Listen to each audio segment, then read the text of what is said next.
Bien, jóvenes, buenas tardes. Vamos a iniciar con esta clase de hoy, esperando que todos ustedes se encuentren muy bien. Y bueno, hoy día tenemos que hablar sobre el tema de la balanza de pagos. Bueno, la teoría nos dice que la balanza de pagos es el registro de las transacciones entre el Perú y el resto del mundo.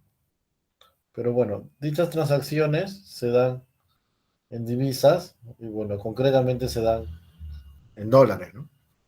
Entonces, otra manera más sencilla de definir la balanza de pagos sería justamente decir que es el registro de la entrada y salida de dólares, ¿no? De dólares que entran, dólares que salen. Bien, entonces, esa es la idea principal, ¿no? Ahora, esta balanza de pagos es elaborada por el Banco Central de Reserva en base a la guía metodológica del Fondo Monetario Internacional. En nuestro caso se está utilizando la quinta guía metodológica. Y bueno, como le decía, ¿no? Vamos a registrar los motivos por los cuales entra el dólar, sale el dólar.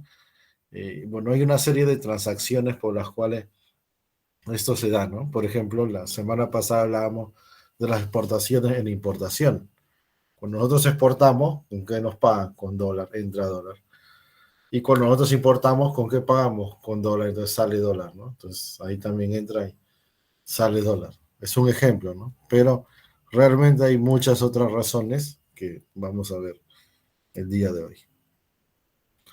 Y bueno, la balanza tiene también estas dos, digamos, eh, estos dos grandes conceptos, o estas dos grandes cuentas, diríamos, ¿no? Las de crédito y las de débito.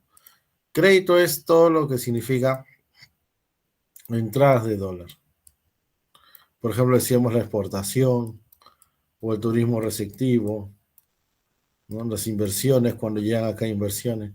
Y débitos es todas las salidas, ¿no? Por ejemplo, tenemos aquí la importación, ¿no? Tenemos de repente el turismo, cuando salimos a hacer turismo o el pago de deuda. Pero bueno, por ahora la idea principal es que cuando entra el dólar se llamará crédito y cuando sale se llamará débito. Entonces, esto se llama balanza porque los créditos deberían coincidir con los débitos. Esto debería estar equilibrado. Pero realmente no va a ser así. No, generalmente hay uno que va a ser mayor que otro. Bien entró más dólar o bien salió más dólar. Cuando entra dólar, esto tiene signo positivo. Cuando sale dólar, tiene signo negativo. Entonces, por ejemplo, si tu resultado al final te da más 500 ahí, entonces entró más de lo que salió, ¿no?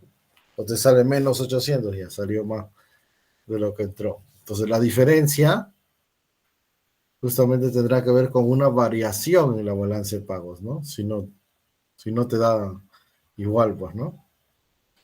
Entonces, esa diferencia es lo que explica el cambio en la balanza, que concretamente es el cambio en las reservas. O sea, si hay más dólares o menos dólares.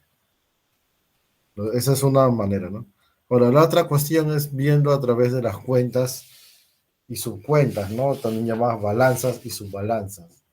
¿Cuáles son esas, no? Dentro de lo que es la balanza de pagos, las dos principales es la cuenta corriente y la cuenta financiera.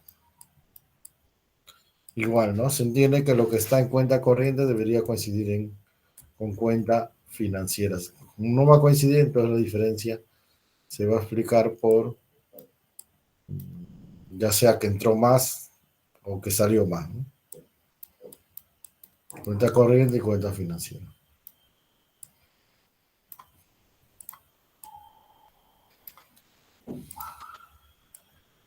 Ahora, cuenta corriente, ¿de qué trata? Mira, aquí se registran las entradas y salidas de dólares por motivos reales, por motivos de transacciones en el mercado real. Mientras que en cuenta financiera, como su mismo nombre lo dice, será por motivos financieros. Profe, ¿cómo es esto? Ya. En clases anteriores, unas semanas atrás, vimos este tema de real y financiero. Real era todo lo que tenía que ver con bienes, servicios, factores de producción, ¿no es cierto?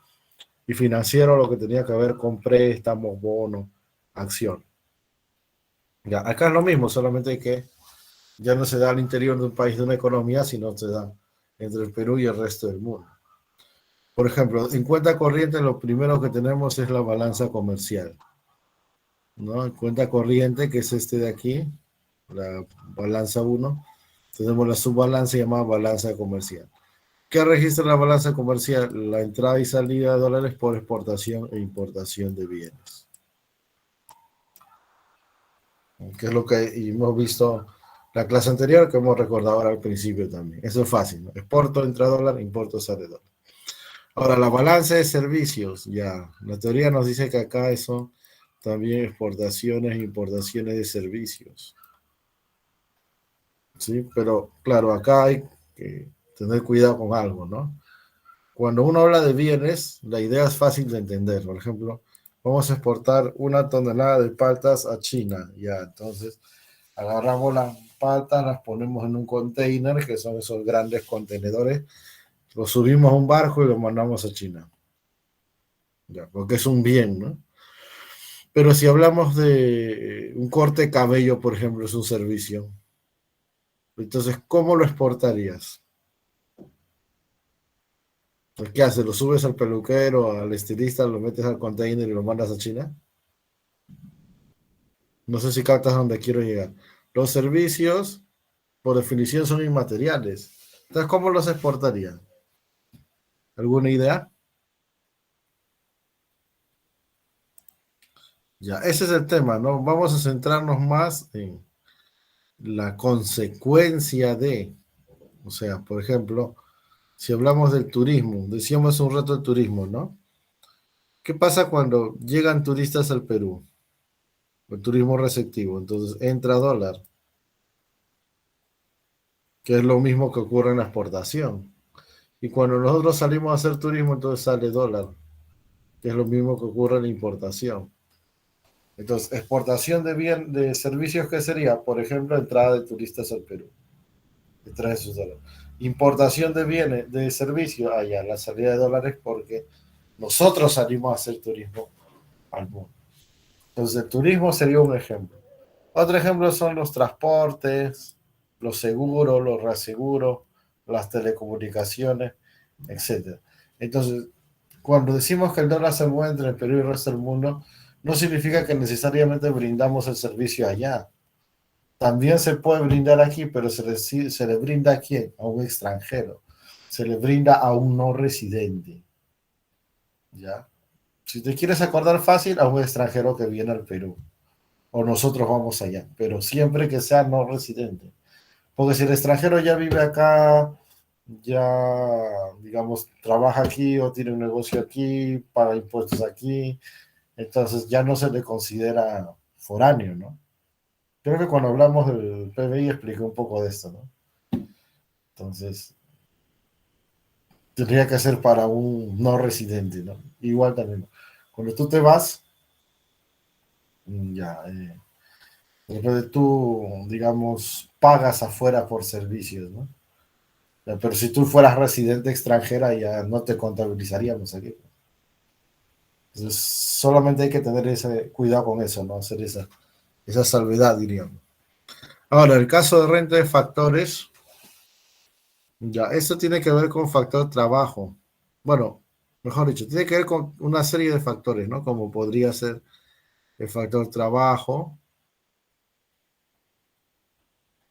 ¿no? Donde al trabajador le pagan salarios.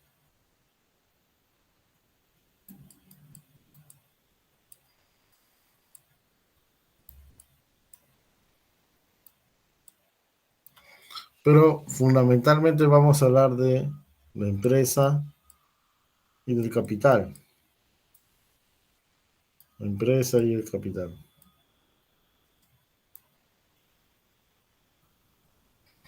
Pues la empresa recibe utilidades, ganancias y el capital recibe interés.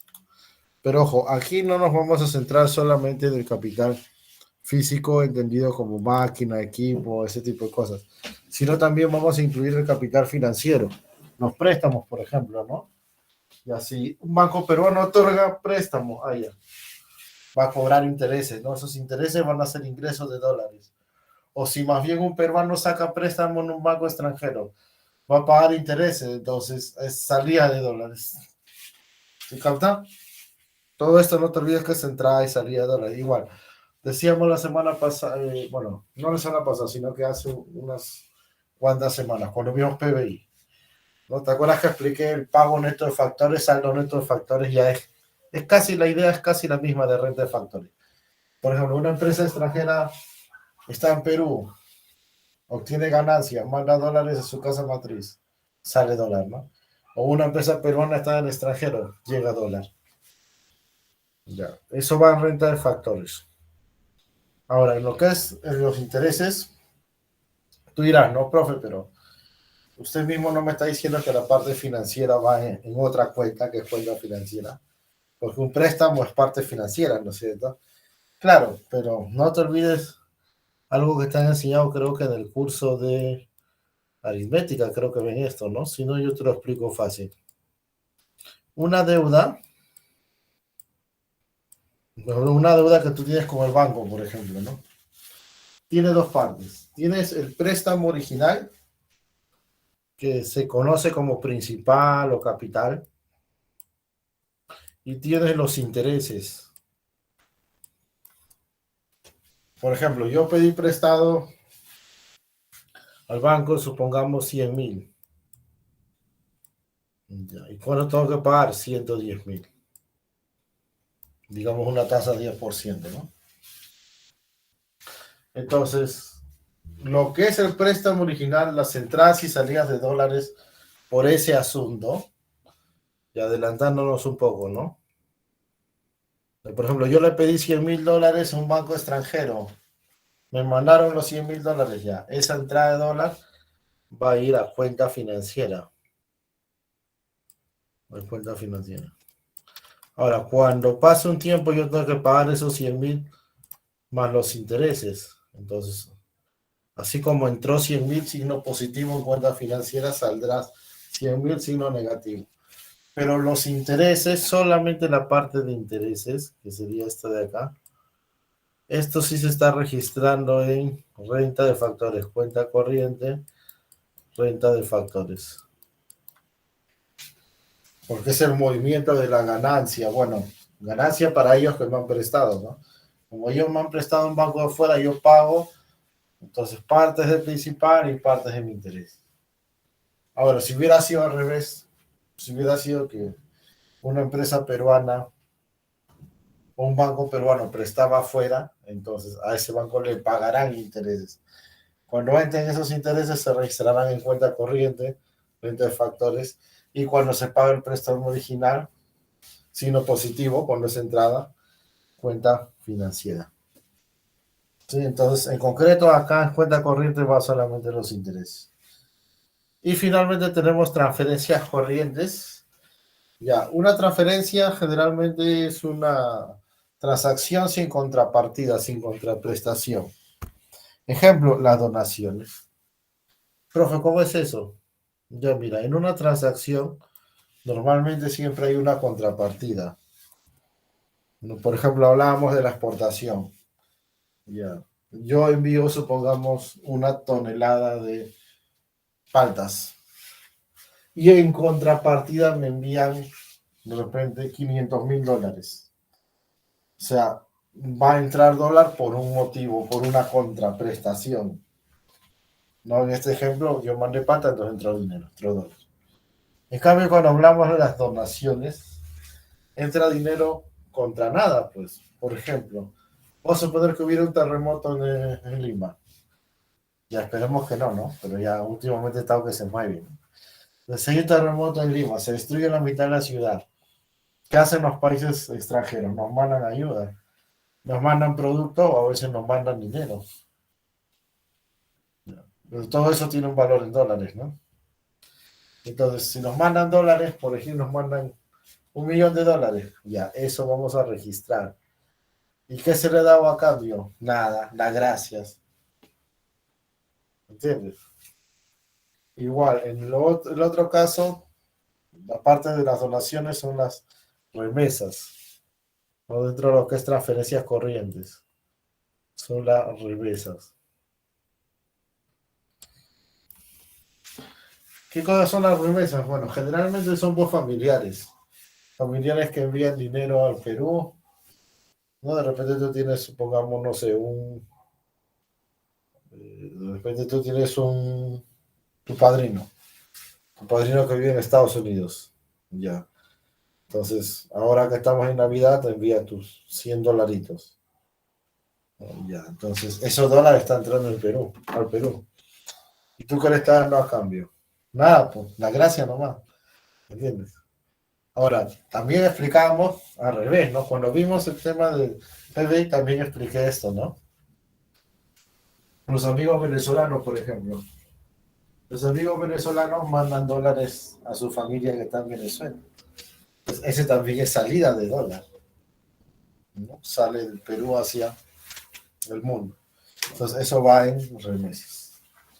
Y ya está, entonces sumas todo eso, la cuenta corriente te puede salir positiva o negativa, ¿no? Si te sale positiva, quiere decir que entró más dólar del que salió. Y si te sale negativa, quiere decir que salió más dólar del que entró. ¿Sí? Si fuera cero, entonces habría entrado exactamente el mismo dólar que salió, lo cual es poco común, ¿no? La teoría te dice que en el largo plazo, no solo esta cuenta, sino toda la balanza tiende a ser equilibrada. O sea, cero. Pero normalmente o va a ser positivo o va a ser negativo. Entonces, si es positivo, tenemos más dólares que antes. Entonces, somos acreedores del mundo. ¿Qué quiere decir? Que podemos prestar dólares. No es que tenemos un excedente. O sea, como visto como un todo, visto como país. Ahora, si esta balanza de cuenta corriente termina en déficit, entonces nosotros somos deudor del mundo. Y quiere decir que hemos tenido que pedir prestado.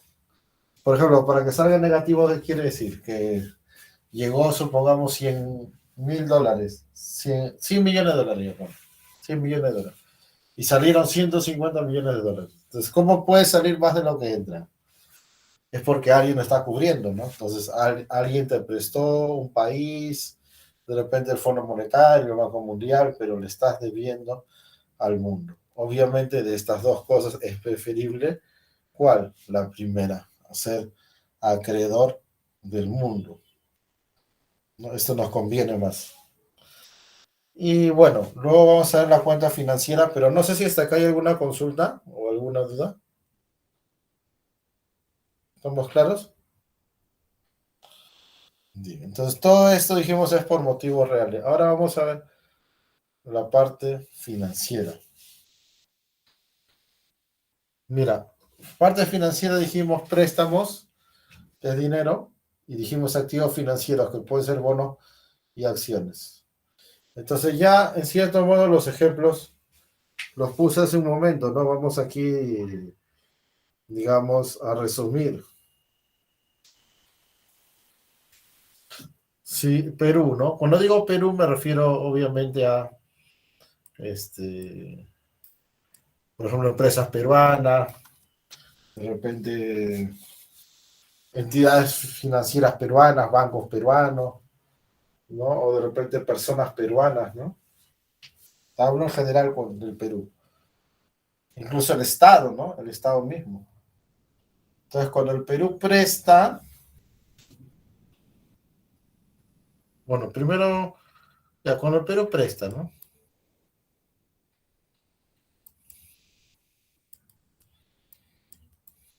Entonces, cuando el Perú presta, entra dólares. Signo positivo, ¿no? O no entra signo positivo. Oh, perdón, está al revés. Cuando el Perú presta dólares, entonces sale el dólar, ¿no? No es que estamos prestando fuera. Cuando sale, signo negativo. Ahora, si el Perú pide prestado, ocurre lo contrario. Porque si el Perú pide prestado, entonces entra el dólar, y claro, esto va con signo positivo, ¿no?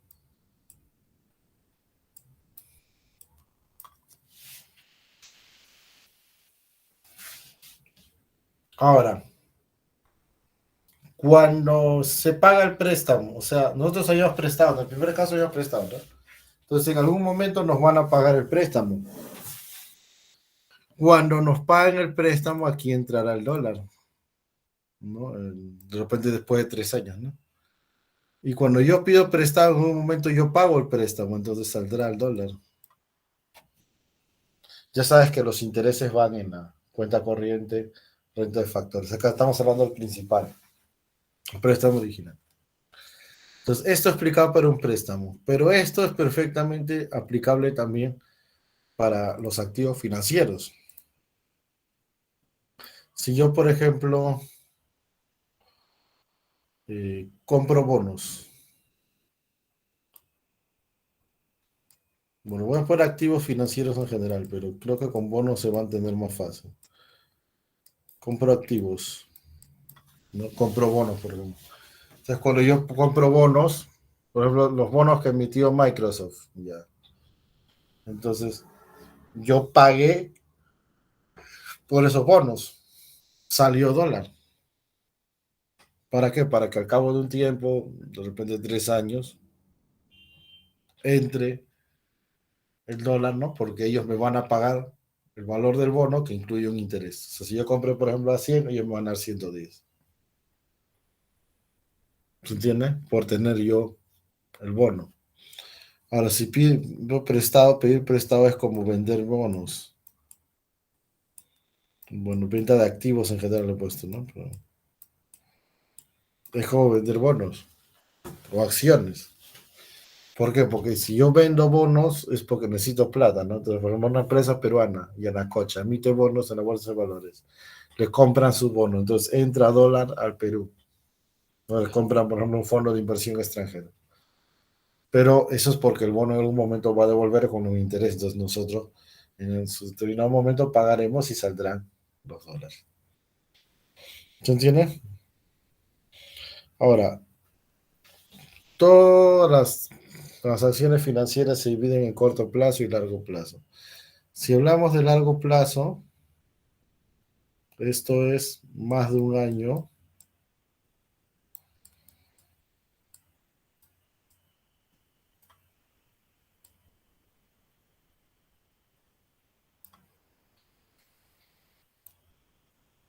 Y las de corto plazo son máximo de un año.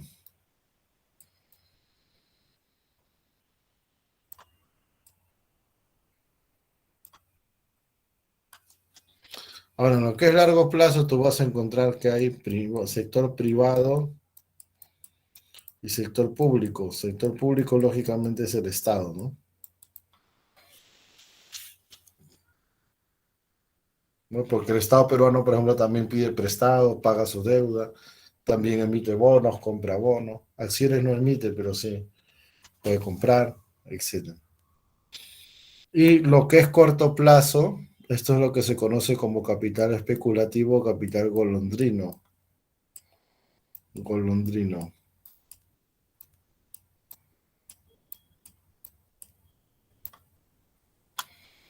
¿Por qué le dicen golondrino? ¿Ah? Ya, la golondrina creo que todos sabemos que es un ave, pero ¿qué características tiene? ¿Qué tipo de ave es la golondrina? A ver, ¿alguien sabe?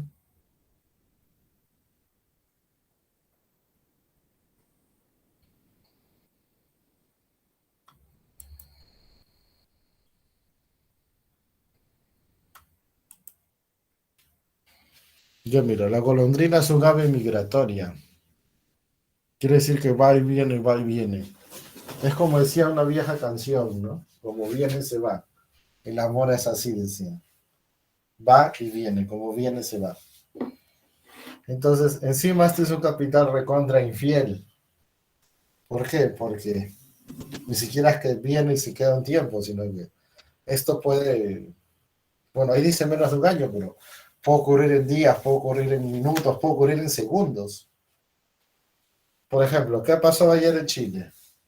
Ganó el candidato de la izquierda. Cuando gana el candidato de izquierda, generalmente la bolsa de valores cae al siguiente día. Es lo que pasó ayer. ¿Por qué? Porque, bueno, los grandes empresarios, los grandes inversionistas tienen ciertos prejuicios, ciertas preocupaciones. ¿Ya? A ti no te preocupes porque a ti ni a mí nos va a afectar en nada, salvo que tu familia invierta en la bolsa de valores. Pero generalmente el pueblo ya no le afecta, ¿no? Pero los grandes inversionistas sí dicen, no, ¿y ahora qué irá a pasar? De repente van a expropiar los medios de producción, ¿no? Ya, entonces, generalmente cuando gana un candidato de izquierda, la bolsa cae. Pero esa es una caída temporal, muy de corto plazo, porque a los días otra vez está subiendo. Cuando acá ganó Yanda pasó eso, cayó la bolsa, luego se recuperó. Cuando ganó Castillo igual cayó la bolsa, luego se recuperó. Entonces, ¿qué ocurre? Que los, las empresas empiezan a retirar sus inversiones de la bolsa porque tienen esa preocupación. Entonces, eso hace que como hay menor demanda de los bonos, las acciones de las empresas, entonces los precios caen, ¿no? Por ende cae el rendimiento de las acciones. Pero luego que se dan cuenta que la cosa no es tan severa, entonces otra vez suben, ¿no? Porque claro, tú escuchas que Boric lo apoyó el Partido Comunista, entonces te imaginas pues la Rusia bolchevique el 17, o te imaginas pues el Congreso del PQ, ¿no? O te imaginas pues a Stalin, ¿no? Pero luego cuando te das cuenta que es la izquierda, no es la versión pura y dura de la izquierda, sino que es esta versión edulcorada que se está poniendo de moda en Latinoamérica, porque ya en Europa se puso de moda hace bastante tiempo, ¿no? Pero por acá todavía recién está llegando como una novedad, esa izquierda, pues, ¿no? Más que algunos dicen izquierda light, izquierda soft, ¿no? ¿No? Acá le dicen los caviares, ¿no? Bueno, sobre todo la derecha les ha puesto esa categoría, ¿no? Entonces, cuando ven eso, los inversionistas dicen, ah, no, acá no va a pasar nada, habrá un par de leyes de género y nada más, ¿no? Entonces, otra vez, sube la bolsa, ¿no? Ya, pero esos cambios son de días, como te digo, ponme de minutos, a veces son de segundos.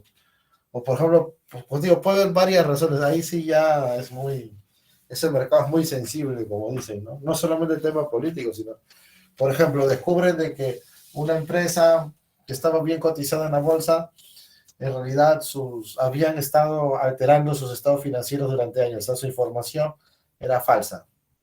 No su información de dinero, de ganancias, ¿no? Que es lo que pasó, por ejemplo, en Estados Unidos el año 2008, ¿no? La famosa crisis financiera. Fue uno de los motivos. Entonces se enteran eso y ponte que eso pase a las 2 de la tarde sale esa noticia. Ya desde antes hay gente que ya sabe, ¿eh? Se van pasando la voz. Me pone que a las 2 de la tarde ya se enteraron de eso. La bolsa cierra a las 4. En esas 2 horas, el que no lo creas, el valor de esa empresa empieza a desplomarse. ¿Por qué? Porque, por ejemplo, esa empresa colocó bonos. Entonces, pues si tú te enteras que la información financiera era falsa, quiere decir que de repente no te pagan tu bono. Hay gente que compró acciones pensando de que iba a recibir dividendos. Uy, de repente no van a pagar los dividendos. Entonces la gente empieza a deshacerse de las acciones, ¿no? Hay un montón de oferta, en este caso, y también empieza a caer el precio, ¿no?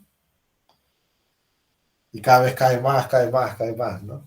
Entonces, eso puede pasar así en horas, en minutos, en segundos. Eso que tú ves en las películas de Wall Street, seguramente has visto alguna de ellas, ¿no? Ves, por ejemplo, los brokers puestos que compran, venden, compran, venden, compran, venden. Hasta segundos antes de las 4 están compran, venden, compran, venden. A las 4, se corta todo. ¿Por qué tienen tanto apuro? Porque, por ejemplo, si una empresa está bajando, hay que deshacerse de ella, ¿no?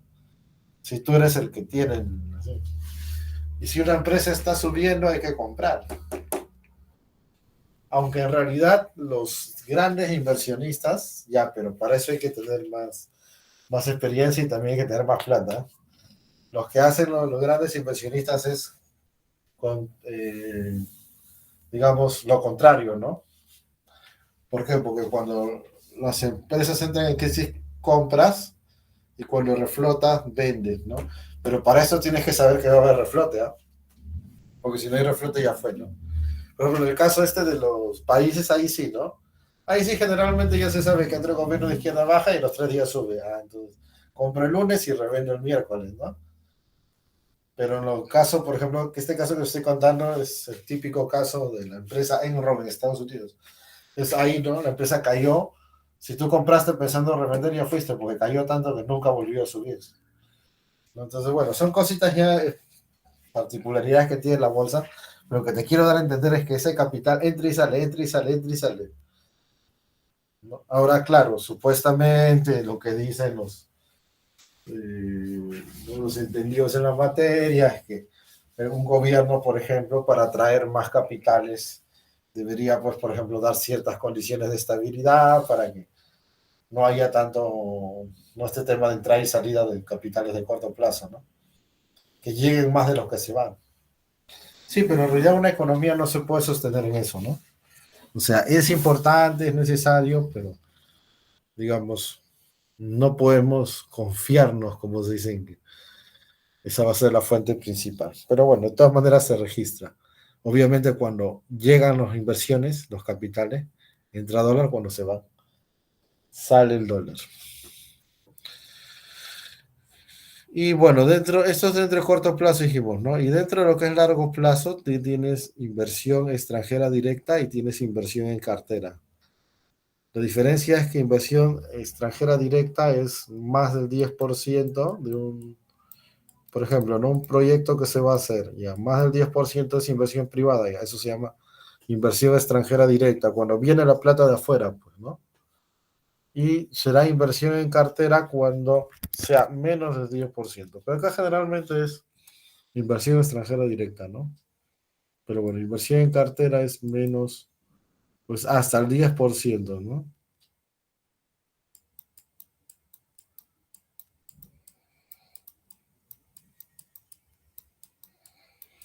Bien, ¿hasta acá alguna consulta o alguna duda?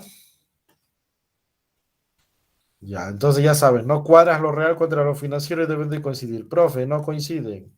Ya, ¿por qué no coinciden? Vale, vamos por partes. Primero puede que no coincida porque por esta otra que es financiamiento excepcional. Nos falta una cuenta más. Ahora, financiamiento excepcional lo que registra es deuda. Obviamente estamos hablando de deuda externa, ¿no? Ahora tú dirás, profe, pero a ver, un momentito. Si usted mismo me está diciendo que la deuda se registra una parte principal en cuenta financiera y los intereses en cuenta corriente, renta de factores, entonces, ¿por qué habría una cuenta más para registrar deudas? Ya, lo que pasa es que en los casos anteriores tú estás registrando suponiendo que se paga la deuda. Pero ¿qué pasaría si no se paga la deuda? Ah, profe, no registro nada porque no se mueven los dólares, ¿no? Igual tienes que hacer registros. O sea, cuando yo te digo que hay movimiento de dólares, no pienses solo en movimiento físico. O sea, hay casos donde sí va a ser físico, ¿no? Por ejemplo, llega un turista acá, dijimos, ¿no? A conocer Machu Picchu y trae sus dólares. Ahí hay un movimiento físico del dólar de su país al Perú. Pero en nuestro caso, o en otros casos, no es así, ¿no? Por ejemplo, yo te decía, puedo pedirme un préstamo a un banco del extranjero. Entonces, ¿qué hace el banco del extranjero? ¿Me manda un barco con los dólares? No, pues no hay movimiento físico, se registra solamente, es cuenta contra cuenta, ¿no? Aparece en mi cuenta ellos, por ejemplo, yo pido 100.000, ellos ponen menos 100.000 y yo pongo más 100.000 porque está entrando, ¿no? Me aparece en mi cuenta bancaria un más 100.000.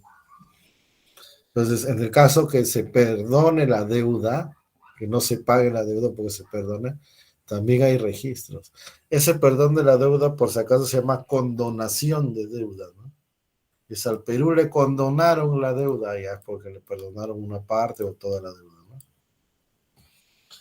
Ahora, ¿por qué se registra? Ya, para que pongamos un ejemplo sencillito, ¿no? Supongamos que tú estás estudiando en el extranjero.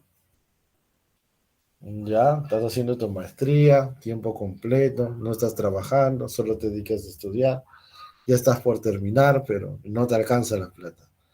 Y te acuerdas de mí, ¿no? Me escribes un correo, profe, se acuerda de mí, mire, yo que sí atendía la clase, yo que me gustaba economía, no estaba como los otros conectados nomás, pero jugando juegos en red, enfermándome ahí viendo los streamers, malogrando la Navidad de los niños, no, profe, yo no era así. Yo estaba atendiendo el curso de economía. Ya, entonces, por favor, por eso yo le pido que me cuentas toda tu historia, que por favor me preste $500 porque estoy acabando de estudiar y cuando yo regrese al Perú se los pago. Entonces yo digo, bueno, este muchacho, esta señorita, habrá que apoyarlo. Ya, entonces te mando los $500, ¿no? Entonces yo qué voy a registrar, yo voy a registrar menos 500 porque salió y tú registras más 500 porque para ti entró. Ya. Ahora, llega el momento en el cual regresas al Perú. Ya ese mismo año, supongamos al final, así como ahora por esta fecha, estás regresando al Perú. Y efectivamente traes los $500 para pagar. Entonces, ese día que quedamos para encontrarnos para que me pagues, yo en la mañana tempranito en mi agenda anoté más 500, porque iba a recibir esos $100. Y tú en tu celular, de repente, en tu iPhone, tú que eres más moderno, pusiste menos 500, porque me ibas a pagar, iba a salir, ¿no? Pero supongamos que en el camino yo me pongo a pensar y digo, este joven está estudiando, pero no ha trabajado, porque cuando tú estudias en el extranjero tienes que así, o sea, prácticamente te dedicas solo a eso, ¿no? Entonces yo digo, este muchacho, hasta que se posicione, no, mejor le voy a perdonar la deuda, le voy a condonar. Entonces cuando tú llegas te digo, ¿sabes qué, muchacho, señorita? Mira, no te voy a cobrar. Claro, si ganas el premio Nobel, me lo dedicas, eso sí. Ah, ya, profe, muchas gracias. Entonces en ese instante que yo te estoy perdonando la deuda, ¿qué tengo que hacer? Tengo que quitarle, pues, ¿no? Tengo que quitarle y poner otra vez menos 500. Porque ya había puesto más 500, lo quito y quedan menos 500. ¿Por qué? Porque ya no voy a recibir esa plata. Si ya no voy a recibir, prácticamente equivale a que salió, pues, ¿no? Es que salió y no regresó. Igual, tú le habías puesto menos, ¿no? Ahora te vas a poner más, porque ahora te ha entrado 500, ¿no? O sea, por dejarme pagar es como que a ti te hubiese entrado 500, ¿no? Entonces, eso se tiene que cuadrar. Y eso va en financiamiento excepcional. Ahí tienes condonación y tienes refinanciación.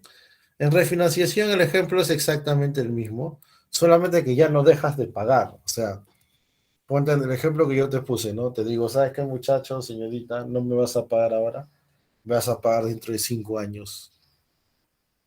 O sea, estamos pateando la deuda para después. Pero ese año te estoy perdonando, ¿no? Ya te voy a cobrar después, pero ese año no te estoy cobrando. Entonces, como la balanza de pago se hace anual, pues ese año tendría que poner eso, ¿no? De hacer ese ajuste por motivos de condonación. Bueno, refinanciamiento, pero para ese año es como que fuera una condonación, porque la deuda pasa a otro año. Profe, ¿ya cuadró? Mira, ahí debería haber cuadrado ya. O sea, tú tendrías que la balanza de pagos sería cuenta corriente, sería financiamiento seccional, perdón, cuenta financiera, para ir en orden, ¿no? Cuenta corriente, cuenta financiera, y sería financiamiento seccional. Ah, ya, profe, ya cuadró, ¿no? Ya, mira. Cuando el BCR arma esto, las demás instituciones, digamos que son parte de la economía peruana, tienen la obligación de brindar la información. Entonces, supongamos que sale 100, supongamos que esto sale 50 y supongamos que esto sale 20. Entonces, este 100, ¿yo de dónde lo sé? ¿Cómo sé que cuenta corriente 100? Allá, por ejemplo, cuenta corriente tiene cuatro subcuentas, ¿no? Subbalanzas. ¿No? Balanza de cuenta corriente tiene cuatro subbalanzas. Entonces, por ejemplo, tú tienes ahí exportación e importación de bienes. ¿Y a quién me puede dar ese dato? La SUNAT, ¿no? La aduana me da ese dato. O ellos se encargan de eso. O, por ejemplo, eh, en el caso de cuenta financiera. En cuenta financiera tienes, por ejemplo, el, los préstamos, tienes los movimientos en la bolsa de valores. Entonces, ¿quién te informa de eso? La SBS, la SMB, la Comisión de Bolsa de Valores, que es la Cavali. O sea, hay ese dato, digamos, es fidedigno. Y en el caso de financiamiento seccional, ¿quién sabe eso? ¿Quién sabe el estado de la deuda externa del Perú? El Ministerio de Economía. O sea, son datos fiables, ¿no? Entonces tengo 100, 50 y 20, tuvieras allá la variación de la balanza de pagos, o se compara un año con el otro, ¿no? Ah, en este caso esto me debe salir 170, pues, ¿no? Y como es positivo, quiere decir que tengo ahora 170 millones, por ejemplo, ¿no? Más que el año pasado. Tú pensarías así, pero resulta que no es así. Resulta que, por ejemplo, en vez de salir 170, de repente esto sale 200. ¿Sí? Entonces tú dices, profesor, a ver un ratito. O sea, yo no soy campeón de matemáticas, pero es una suma simple, ¿no? 100, 50, 20, no debería ser 170. ¿De dónde sale el otro? Ya, ¿sabes de dónde sale el otro? Sale de que en la economía peruana hay dólares que entran y salen, pero por motivos que no tienen registro. Concretamente, el narcotráfico. El narcotráfico genera que entren un montón de dólares. Bueno, salen también, pero generalmente entran dólares, pero que no están registrados. Entonces, ¿cómo podríamos saber a priori cuánto hay ahí? ¿Acaso un narco que exporta una tonelada de cocaína va y le dice a la SUNAT, "Ay, señor, estoy exportando una tonelada de cocaína, me van a pagar $1 millón y ya con eso les pago el arancel"? Eh, o bueno, el arancel no, ¿no? De repente con eso les pago el IGB. Es ilógico, ¿no? Nadie va a decir, pues. Entonces hay una serie de actividades ilegales que hacen que haya más dólar o menos, dependiendo del caso, pero en este caso será más, ¿no? Que haya más dólares de los que están registrados. En este caso, eso tendría que ser algo 30, ¿no? Ya, eso va en errores y omisiones, se llama.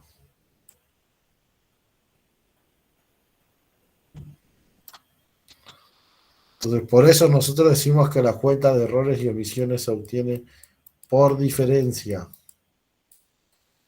Lo que no cuadraba, ya, por diferencia, ¿no? Ahora, ahí hay dos palabras, ¿no? Errores y omisiones. Lo que son actividades ilegales son omisiones, ¿no? Le ponen esa palabra bonita, omisiones. Que es la mayoría de ese valor, que en este ejemplo es 30. Los errores son mínimos, ¿no? Los errores son a veces por cálculos, por decimales, son a veces por conversión de moneda, porque la balanza de pago se arma en dólares, pero acá también hay otras divisas, ¿no? Entonces, esas otras hay que pasarlo a dólar, y ahí también hay pequeños errores. Pero lo principal son las omisiones, que ya te dije que son las actividades que no tienen registro y no tienen registro porque usualmente son actividades ilegales. Bien, ¿se entendió? Ah, ya, profe, entonces ahora ya está, sí, ahora ya está, pero vamos a aprender a interpretar. Mira,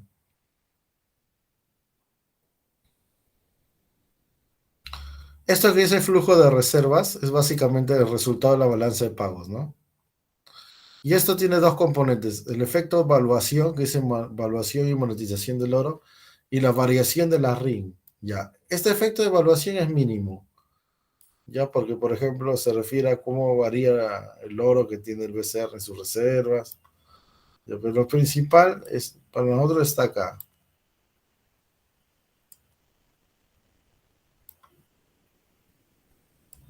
Variación de la RIN.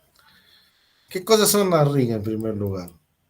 RIN significa Reserva Internacional Neta. Entonces, los bancos centrales En sus reservas tienen principalmente dólares, aunque también pueden tener otras divisas, pero ya expliqué qué se hace ahí.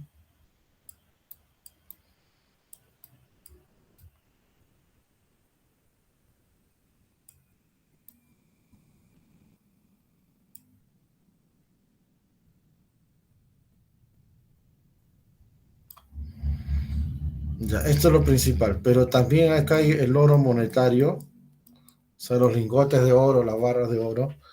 Acá también hay los derechos especiales de giro y acá también hay otros valores financieros, o sea, algunos bonos, documentos que compra el BCR, ¿no? Ahora, en el caso de los derechos especiales de giro, esto también quedó pendiente la semana anterior.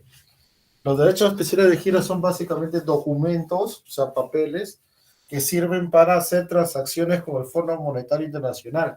O sea, sirven para que nos presten o nosotros le devolvamos. Y las T representan una canasta de divisas, dice la teoría, una cesta de divisas.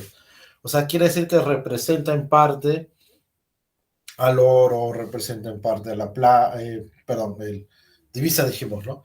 Representa en parte al dólar, representa en parte al euro, la libra esterlina y al yen japonés, ¿no? Esos cuatro, ahí todavía no está en yuan. Entonces, eso también le sirve al BCR, ¿no? Pero de todo eso, en nuestro país principalmente es el dólar, ¿no? El BCR peruano no tiene mucho oro. Esa es una de las críticas que se le hace a Velarde, pero y es una crítica más especializada, ¿no? Es algo que de repente no lo conoce el cotidiano del ciudadano de a pie, como dicen, ¿no? Entonces, pero bueno, nosotros vamos a simplificar todo eso en oro. Entonces, la variación de la RIN, ¿qué sería? Sería justamente la variación de los dólares, ¿no? El dólar que entró, dólar que salió, o se hace el resultado de la balanza de pagos. Este 200 que puse acá, ¿no? Ya, es eso, ¿no? Ahora, obviamente acá también pueden pasar tres cosas, que sea superavitario, deficitario y equilibrado. ¿Qué nos convendrá a nosotros que sea superavitario? Cuando es superavitario, quiere decir que entró más dólar, entonces aumentaron las reservas internacionales. Si es deficitario, entonces obviamente salió más dólar de la que entró, entonces hay menos reservas. Y si es cero, entonces entró lo mismo que salió, entonces no cambian las reservas. ¿Estamos claros? Ahora, ¿qué le conviene al Perú? Ser superavitario. Obviamente, ¿no? No solamente porque puede prestar y todo eso que decíamos, sino porque, eh, digamos, el resto del mundo, el resto de las economías, toman ese hecho, que sea superavitario, lo toman como una señal de la solidez de la economía, ¿no? Por ejemplo, Perú necesita financiamiento para construir las 5 líneas del metro de Lima, ¿no? Que ahorita recién están en la 2, desde hace años, están ahí, y el Perú la queremos hacer hasta las 5 ya. Necesitamos financiamiento. Entonces, cuando nos van a prestar los otros países, una de las cosas que ven es la reserva. Ah, si Perú tiene buenas reservas, entonces le prestamos. ¿Por qué? Porque quiere decir que tiene los dólares para cumplir con sus obligaciones para pagar. ¿Qué pasa si las reservas estuvieran cerca de cero o fueran negativas? Ah, Perú no tiene para pagar. Por más que quiera pagar, pero ¿con qué dólar va a pagar? Si no tiene. Ah, ya, no le prestamos. También para eso sirve, ¿no? Y a la vez, esto tiene una consecuencia en el tipo de cambio, lo que vimos en la última clase. Claro, va a depender de tu tipo de cambio, ¿no? Si tu tipo de cambio es flexible, tú sabes que Perú tiene flexible flotación social, ¿no? Entonces, cuando hay más reservas, quiere decir que hay más dólar, ¿no? Más reservas quiere decir que llegó más dólar. Entonces, cuando hay más dólar, ¿qué pasa? El tipo de cambio empieza a bajar, ¿no? El tipo de cambio que dijimos la letra E empieza a bajar. Porque hay más dólares en la economía, ¿no? Eso fue lo que ocurrió, por ejemplo, los últimos años antes de esta crisis del COVID, ¿no? Llegaban varios dólares porque invertir en Perú le resultaba más conveniente a las empresas extranjeras que invertir en el mismo Estados Unidos. Entonces llegaba dólar, el tipo de cambio era relativamente bajo, ¿no? 3.50. Ahora, ¿qué pasa cuando es deficitario o cuando disminuye? Lo contrario, ¿no? Como se ha ido más a dólar, entonces dólar es escaso y esto empieza a subir. Esto es lo que decían que estaba pasando con Castillo, ¿no? Pero no, todavía no tenemos información para decir que es por eso, ¿no? Pero lo concreto es que ha estado subiendo el tipo de cambio. Y bueno, en este tercer caso, ni lo uno ni lo otro, pues, ¿no? Pero el tercer caso es teórico. Como les dije hace un momento, se supone que debería de largo plazo debería pasar esto, ¿no? Pero en el corto plazo que estamos analizando ahora, esto no va a pasar. Bien difícil que sea constante. Entonces, o bien va a subir o bien va a bajar, dependiendo de cuántas reservas hay. Ahora, yo les dije que el Perú tenía tipo de cambio flotación, o sea, tipo de cambio flexible, pero una variante llamada flotación sucia, ¿no es cierto? Ya, pues, entonces, quiere decir que en algunos momentos el BCR va a intervenir. ¿Te acuerdas, no? O bien comprando o bien vendiendo. Cuando sube mucho tipo de cambio, al BCR, ¿qué hace? Inyecta dólar, ¿no? Pone dólar. Ah, y si baja mucho al BCR, entonces va bien. Retira dólar para que suba, ¿no? Ya, pero para eso hay que tener dólares y los dólares no los imprime el Perú, los dólares vienen del mundo. Por eso también es importante conocer la balanza de pagos, conocer sus resultados, porque si es superavitario, quiere decir que vamos a tener los dólares para hacer esas intervenciones. Si somos deficitarios y nos falta dólar, va a ser bien complicado intervenir en el mercado y peor aún hacer un tipo de cambio fijo. Ahora, acá te hablan de los desequilibrios, ¿no? Te dice, si el tipo de cambio es flexible, los desequilibrios se corrigen con la variación del tipo de cambio. Claro, con esto, ¿no? Porque mira, cuando es superavitaria, el tipo de cambio estaba bajando, ¿no? Cuando es superavitaria, ya todo esto, ¿no? Pero la conclusión es que el tipo de cambio estaba bajando. Ya, pero ¿qué genera un menor tipo de cambio? Un menor tipo de cambio genera menos exportación, más importación. Entonces, como hay menos exportación y más importación, ¿qué pasa? Entonces, llega menos dólar del que se va, ¿no? O sea, como pasa esto poco a poco, empieza a aumentar la cantidad de dólares. O, perdón, a disminuir la cantidad de dólares.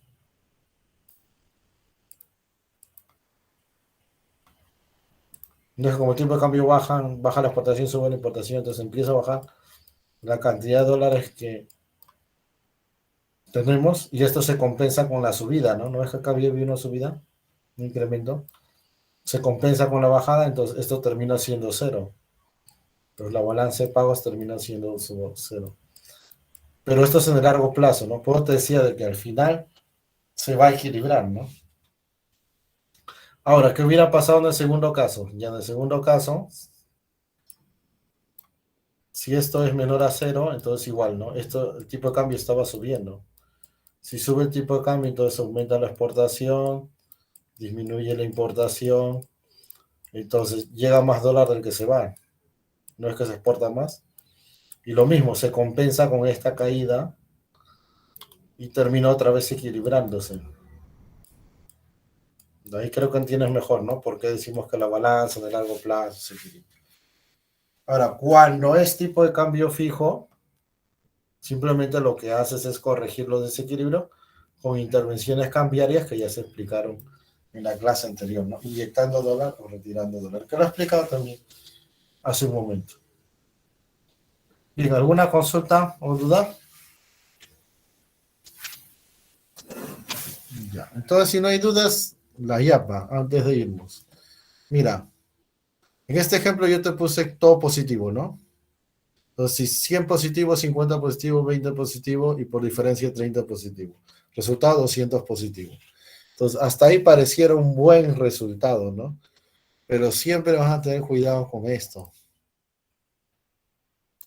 ¿Por qué?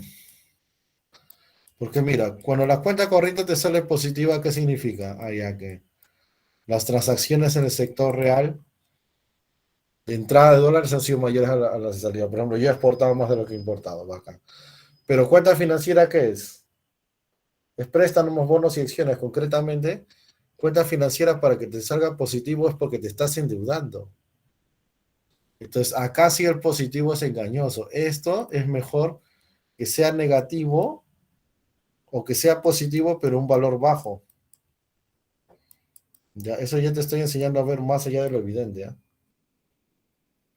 A ver, repito, antes de irme. El resultado final que todo me salga positivo es conveniente, sí. Pero si eso se va a hacer a punta de préstamos, entonces es un positivo engañoso, porque esos préstamos hay que pagarlos y generan intereses. Por esa razón, lo ideal sería que todo salga positivo, pero con una cuenta financiera negativa. ¿Por qué? Porque negativa quiere decir más bien que yo he prestado. O si voy a pedir prestado, ya que sea positivo, pero un número pequeño, ¿no? Un porcentaje bajo. Bien, jóvenes, no sé si hay alguna otra consulta. Listo, entonces, estas son las claves. Esto sería todo por hoy. Simplemente aprovechar también en desearles una feliz fiesta a ustedes y a través suyo, sus familiares, ¿no? Aprovechen en compartir, aprovechen en descansar también y agarrar fuerza para lo que viene, que ya es el último tramo, que hay que ponerle mucha fuerza, muchas ganas. Listo, jóvenes, un fuerte abrazo. Hasta luego. Ya nos vemos en enero, ¿ah? Hasta luego.